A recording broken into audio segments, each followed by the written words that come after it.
Hi friends, Loco Burrow again. Everybody's been wondering what I found at um, the coal mine. And these are a few of the things that have been ready to display. I probably won't be doing much with them. The splitting maul at the top has been run through electrolysis. Very heavy rust on it for something that's been sitting in the ground for pretty close to 105 years. The mine started in 1893. It finished production in 1936. I found a handle off of either a bucket or pail, some other instrument. Two left halves of a horseshoe. They went through lots of shoes at that mine, pulling everything out by hand and by horse. I found a miner's check. This one is lucky number 21.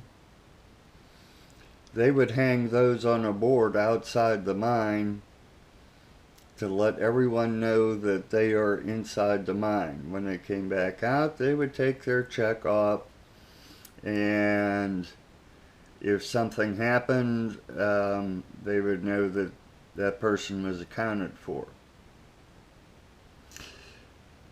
A fairly decent belt buckle.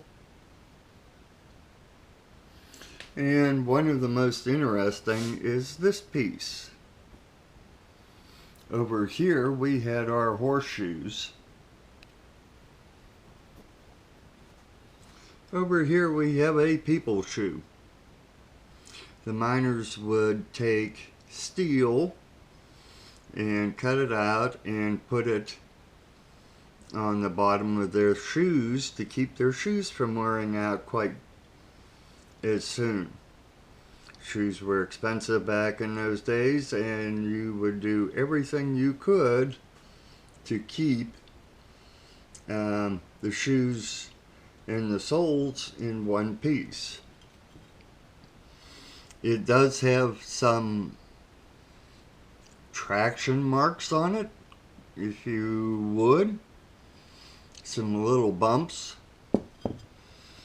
And it's still complete with some of the original nails that held it to the miner's boot. You pretty much can't get much better than that. I did find an 8-inch top piece to a coal stove and a horse's escutcheon that are out in the electrolysis tank. Maybe I'll show you those once they're done. And I also found that is also in the electrolysis tank is an iron. Now most women of the house would have more than one iron. Not one for each hand, but when they would iron one thing, the iron would start to cool down, they would put it back on the stove, pick the one that is sitting there nice and hot, and start using it. It wouldn't be uncommon to have a half a dozen irons in a house at that time. This is late 1800s, early 1900s. So get out there, keep hunting, find everything that you can. Hopefully one of these days I'll do a silver video of some of my most recent silver finds and get you caught up. Happy hunting.